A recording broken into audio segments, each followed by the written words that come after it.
Estamos começando hoje o nosso programa Sala de Estar, um programa de entrevistas com lideranças que são estrelas no nosso município.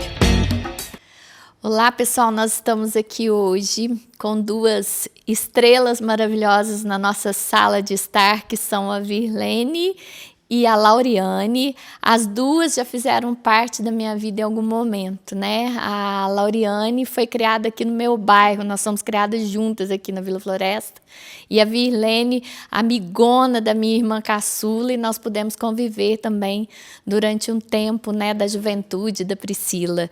E essas mulheres maravilhosas estão aqui hoje para falar um pouquinho com a gente sobre a questão do lugar que a mulher preta, que a mulher negra ocupa na nossa sociedade, né, das dificuldades que elas enfrentam, de todos os obstáculos que ainda existem, né, já houveram avanços, conquistas, mas nós somos um país atravessado, né, por uma cultura preconceituosa, racista. O racismo ele é estrutural e ele atravessa todas as pessoas no nosso dia a dia, e as mulheres negras, em especial as mulheres pretas, enfrentam muita dificuldade até hoje.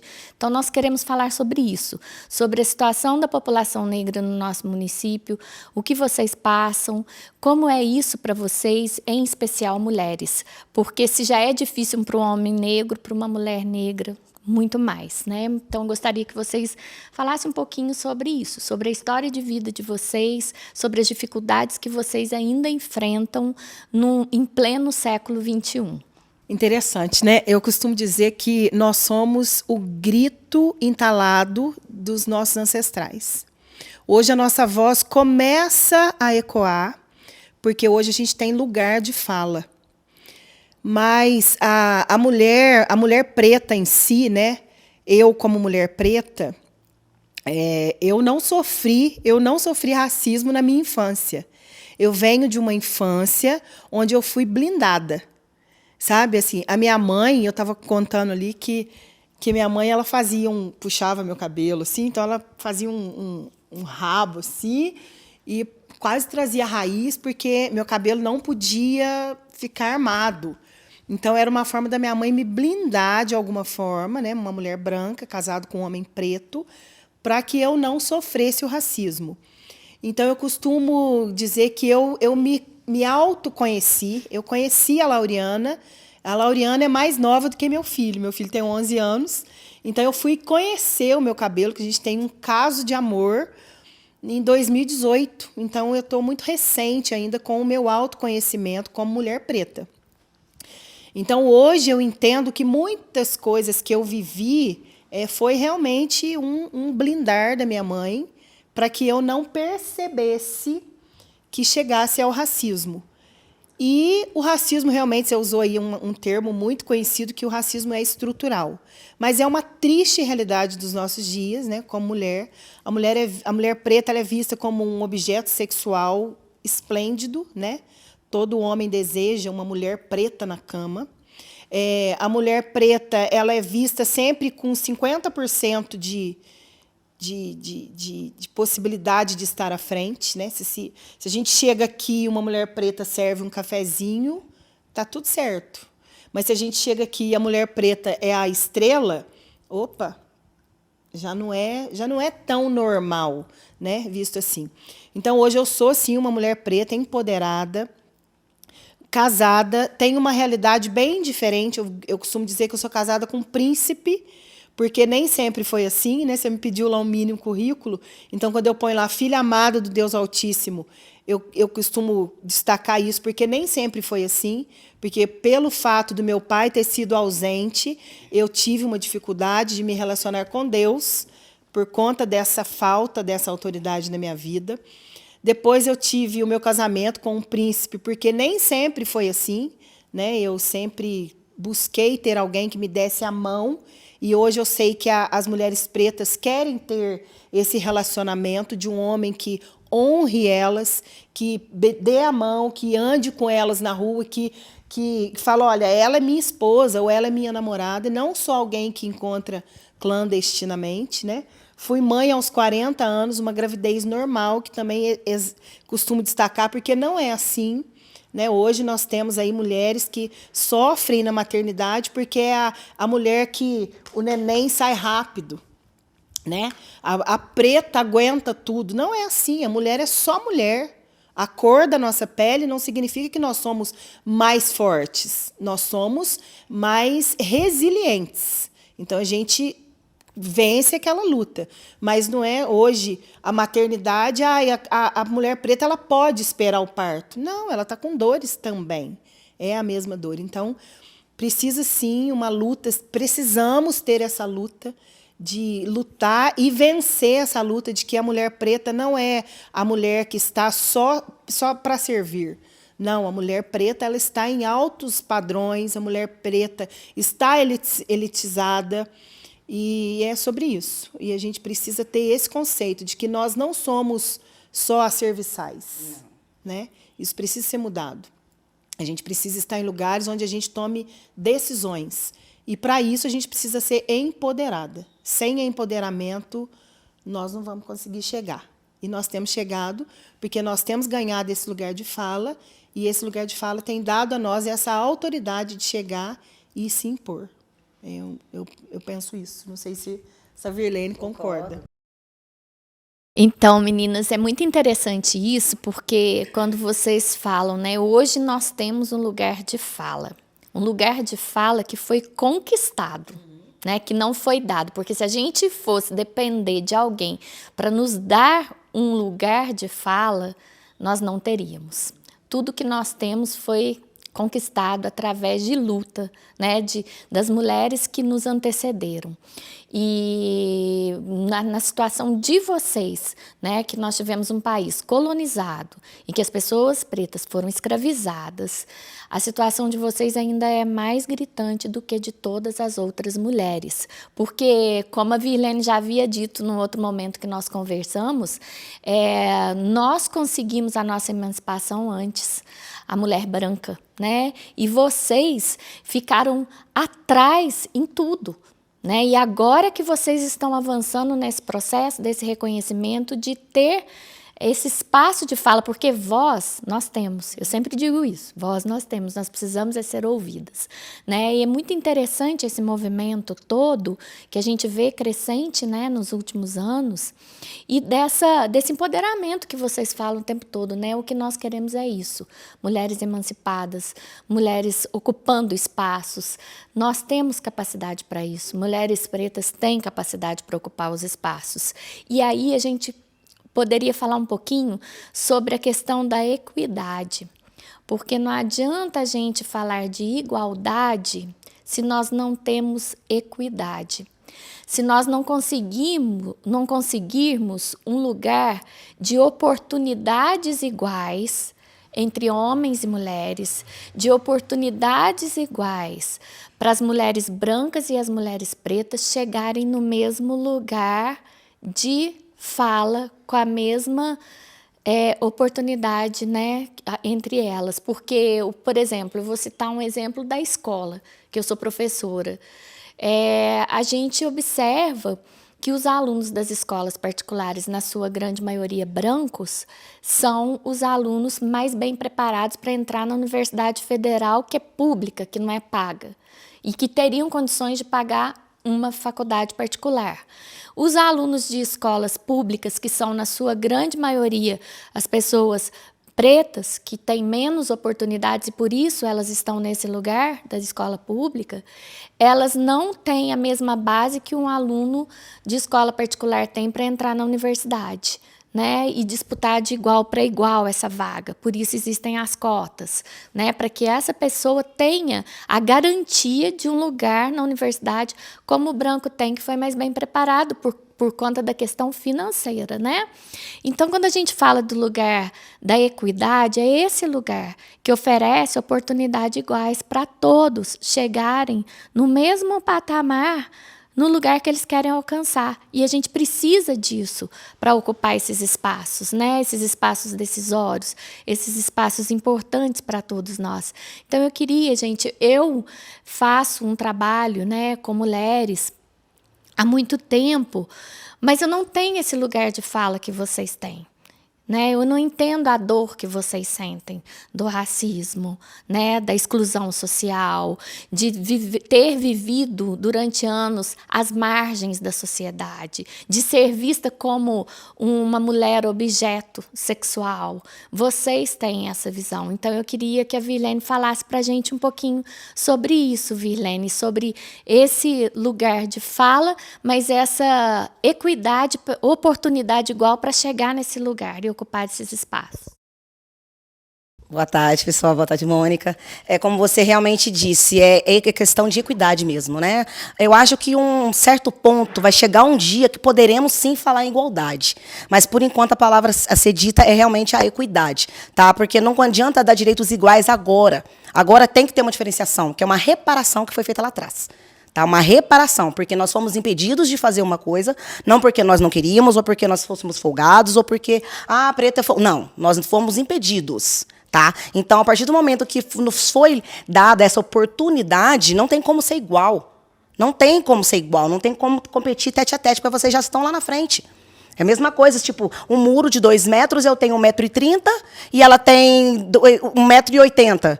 Não é questão de dar o mesmo banquinho para ela, porque se der o mesmo banquinho para ela que para mim, ela com um muro que tem 2 metros, ela com 1,80 m, dá um banquinho de 30, ela vai ter alcance. E eu que tenho 1,30 m?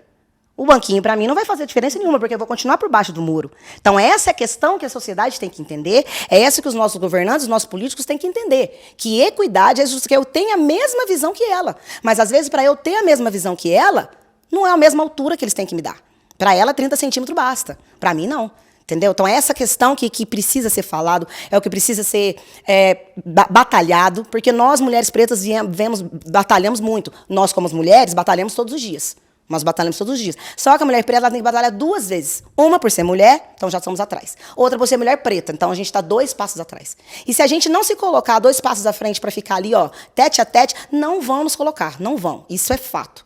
Tá? E como eu já tinha falado numa outra oportunidade que nós conversamos, é difícil você hoje, como mulher preta, estar em determinados lugares. Tá? Porque eles não é pra gente estar lá, é complicado. Isso. Como se o preto não tiver, a mulher preta, né, não tiver no sentido ali de subserviência, tipo, só servindo, não. Ela não pode me falar tete a tete. Quantas vezes você já escutou casos de racismo, de gente chegar no hospital e falar, eu quero falar com a médica. Ela é a médica. Não, mas como assim ela é a médica? Eu vim falar com a doutora. É ela, mas por que não? Porque nós não podemos estar lá? Obviamente, se for verificar, agora se vê, mas eu não lembro de quando criança ou quando mais nova consultar e ser consultada por uma médica preta. Ou um médico que seja preto. Eu não lembro. Se fui. Então, hoje vai ter médico, é isso que eles não estão entendendo. Vamos ter médicos pretos? Vamos ter médicos pretos, vamos ter engenheiros pretos, vamos ter doutores pretos. Só que, para isso, nós precisamos chegar lá. E para chegar lá, aquilo que você disse. Não tem como. Tem condições, tem. Tem aquele que estuda e consegue, filho de gari, filho de professor, passou, sim. Vamos bater palma? Com certeza. Só Deus sabe tanto que só Deus e ele sabe o quanto que ele lutou. Que é muito mais fácil do que a branquinha que estuda no Marista. Que tem acompanhamento de manhã, que tem acompanhamento à tarde, aí tem a aula no final de semana. Tudo bem que eles também têm mais tempo de estudo, é exigido mais deles do que uma escola pública. A escola pública, o aluno entra às 11, sai às 5 horas. A escola pública, a particular, ele entra de manhã e tem aula sábado, tem final de semana, tem reforço, não desmerecendo o trabalho dele para ele estar lá. Mas é porque foi dada a oportunidade para ele. Obviamente, eu, como mulher preta, ela, como mulher preta, se tiver a oportunidade de pagar um ensino particular para que o meu filho preto possa estar na escola de branco e fazer um Enem e entrar numa faculdade, com certeza eu vou fazer isso, é fato. Né? O que eu falado é isso, é a equidade. Não tem como dar o mesmo banquinho para mim do que para a branca, porque a visão do muro vai ser sempre diferente. Tá? A gente precisa... Vamos falar de igualdade? Eu acho que lá na frente, um dia, a gente consiga realmente falar de igualdade. Mas enquanto não houver essa reparação que nos foi tirada lá de trás, não tem como falar de igualdade, não. Obrigada, Virlene. Eu acho muito importante a gente falar disso. Falar de oportunidades iguais, né? E de reparação histórica, né? Porque nós temos que reparar isso. E só oferecendo essas oportunidades para que a gente atinja a equidade é que a gente vai alcançar essa igualdade que a gente tanto luta, tanto sonha, né? E nesse sentido, né, da educação que a gente falou tanto, Lauriane, você que é mãe, né? Quando a gente se redescobre mulher, eu também me redescobri mulher aos 45 anos de idade, porque eu fui uma mulher criada numa família muito conservadora, muito reprimida, e fui criada desde cedo para casar, ser mãe e ser professora. Até a minha profissão foi o meu pai que escolheu, porque mulher tem que trabalhar meio período para ficar em casa com o outro meio período cuidando da casa e dos filhos. Então, essa repressão toda, né, que a gente vive nos molda para a gente acabar criando os nossos filhos da mesma forma que a gente foi criado. E aos 45 anos de idade, quando eu me redescobri como mulher, eu também moldei uma nova forma de ser mãe, para criar as minhas filhas de uma forma que elas, né, sejam mais independentes, autônomas e que elas sejam mais protagonistas, que elas tenham mais iniciativa, que elas lutem pelos direitos delas, que é o que eu faço hoje. Então, acho que as gerações futuras elas serão bem melhores por conta da formação que nós estamos dando. Então, eu queria que você falasse, você já falou da sua experiência, né, enquanto filha, que a sua mãe te blindava com todo o amor do mundo, porque os pais não fazem isso querendo fazer mal para a gente entende que eles querem o melhor, né? Então, o melhor deles, muitas vezes, não é o ideal, nós também não, mas você passou por esse processo de blindagem, que a sua mãe não queria que você sofresse o racismo, então ela meio que mascarava que você era uma mulher negra, né? Fazendo penteados no seu cabelo para não parecer que ele era afro. E você, sua relação de maternidade com relação a essa questão, como que você lida com isso? Ô, Mônica, interessante, né? Eu tenho uma outra visão hoje. O meu filho, o João Luca, ele nasceu num lugar privilegiado. O João Luca tem representatividade. E isso é muito importante. Eu não tinha. Na minha época não tinha, né, as bonecas pretas. Hoje nós temos livros, né? Hoje nós temos autores pretos, hoje nós temos artistas, jornalistas. Então, essa representatividade dá a ele hoje a vontade de ser igual a alguém. Então, esse espelho que ele tem hoje é privilégio. Essa geração que está vindo hoje e que nos vê, né? Meu filho, ele me vê e ele vê uma mulher maravilhosa. Ele vê uma mãe maravilhosa. E ele é um menino que, se você falar, o que você é? Eu sou um preto, eu sou um pretinho lindo e maravilhoso. Então, essa referência que eles têm hoje, eu acho que faz com que a gente não seja, eu, pelo menos, não blindo. Porque hoje ele tem acesso, né? Na minha época, eu não tinha esse acesso. Então, esse lugar deles, essa oportunidade de estar em lugares, de verem pessoas.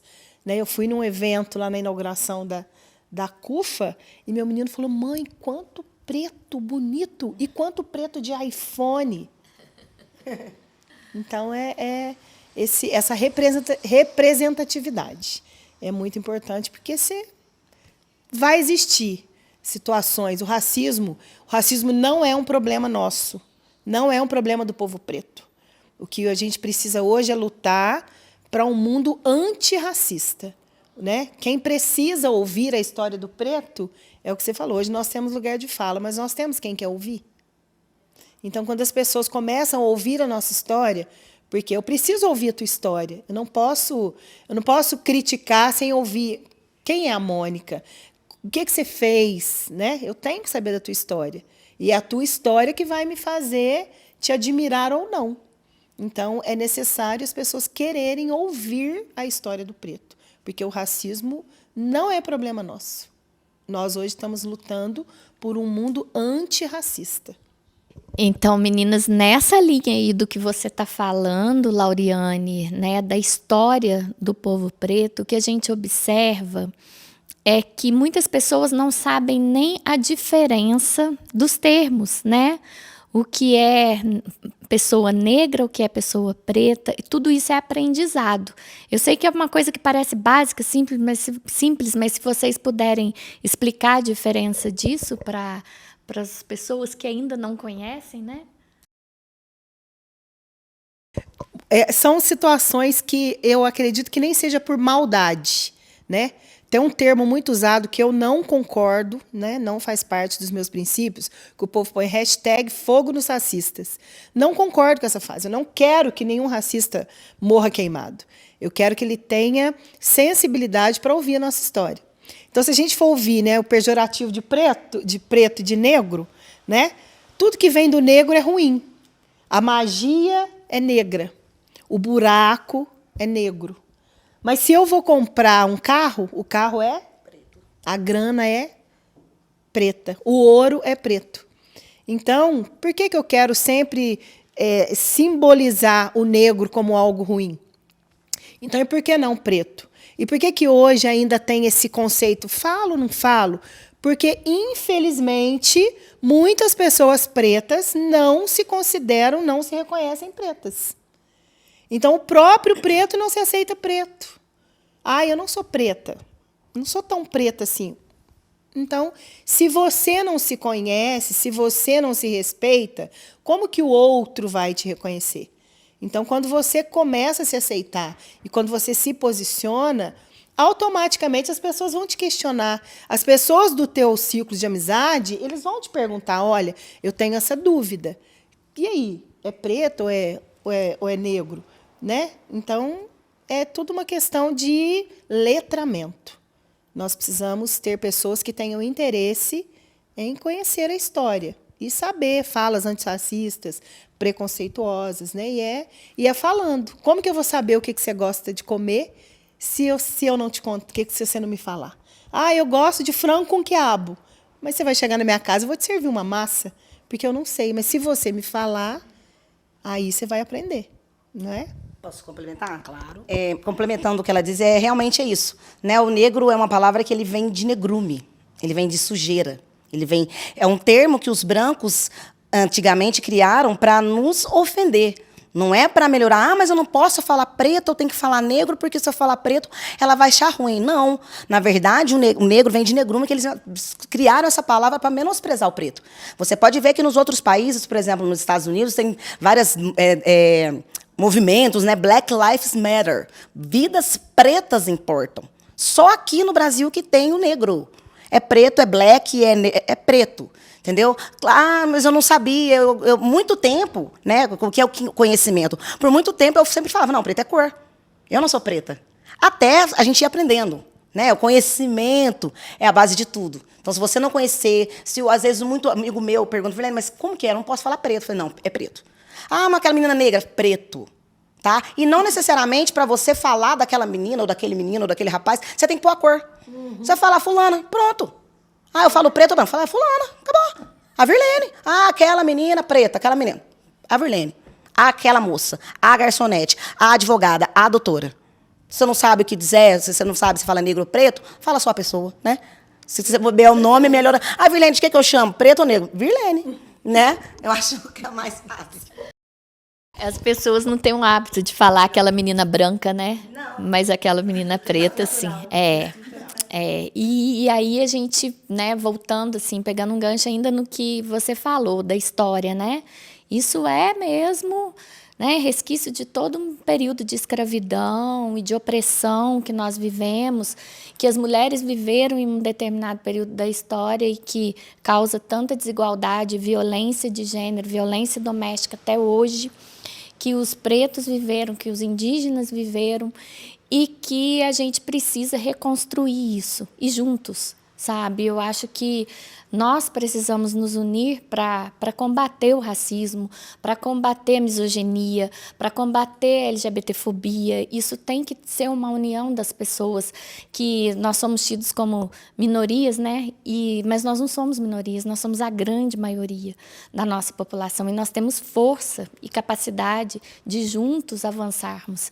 E aí, quando a gente fala da questão histórica, o que eu percebo também é que a cultura preta, a religião, as religiões de matriz africanas, tudo isso não é reconhecido na nossa sociedade. Tem um olhar preconceituoso das pessoas, né? Nós temos valorização para as religiões que são religiões europeizadas, que a gente teve um processo, né, de doutrinação dos europeus. E a religião dos indígenas não é valorizada, as religiões de matriz africanas não são valorizadas. E eu queria que vocês falassem um pouco sobre isso. A Virlene também tem uma boa experiência, né, sobre a questão da fé, que é a mesma, independente da religião que você segue, né?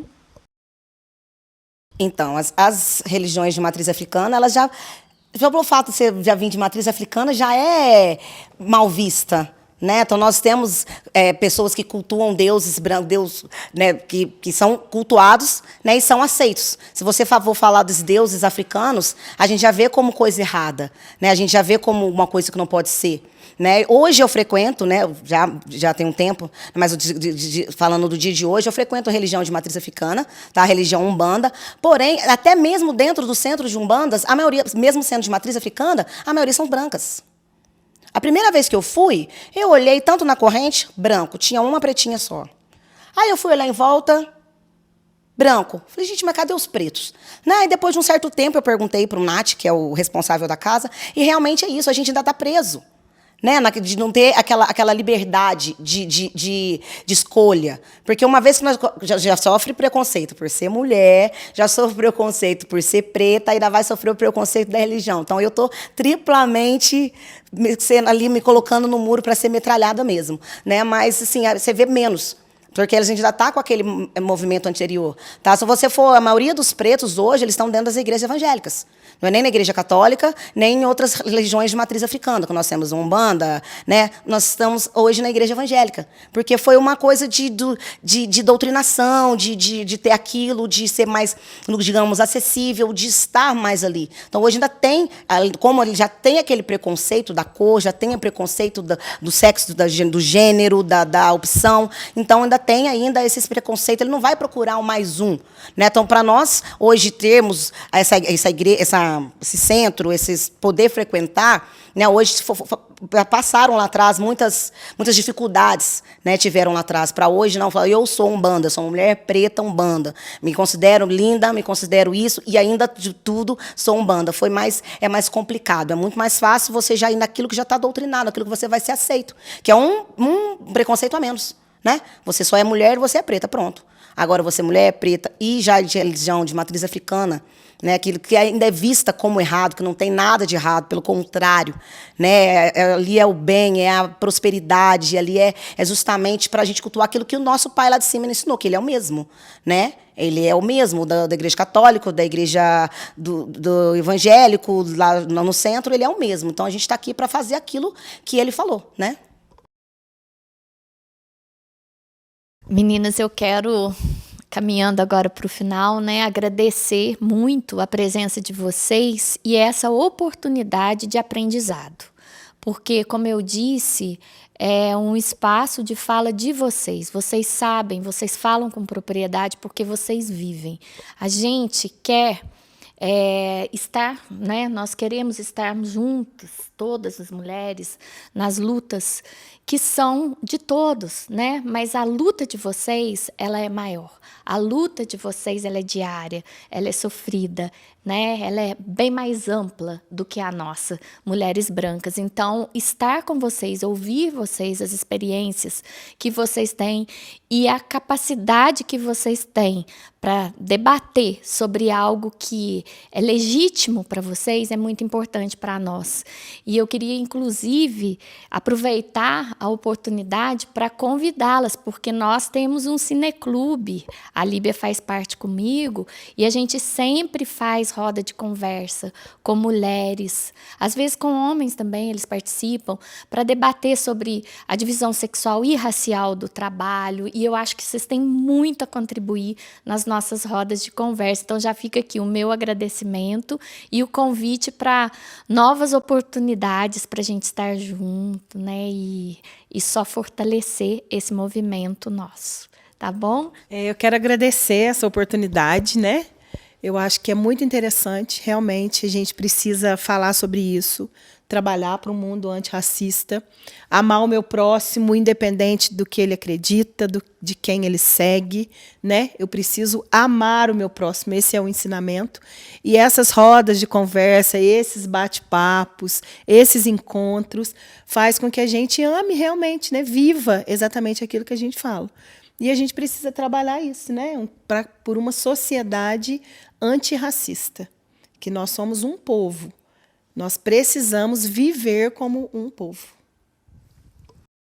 Queria também agradecer a oportunidade, né? Muito importante, né, ter essa, como você disse, voz nós temos, mas ter esse poder de fala, né? E eu sempre lembro muito de um comercial que tinha, não sei se passa ainda, mas é de que ninguém nasce racista, né? E mostram crianças numa sala onde pede para elas repetirem falas racistas e elas não conseguem, né? Então, o conselho que eu dou para vocês é aquele, né?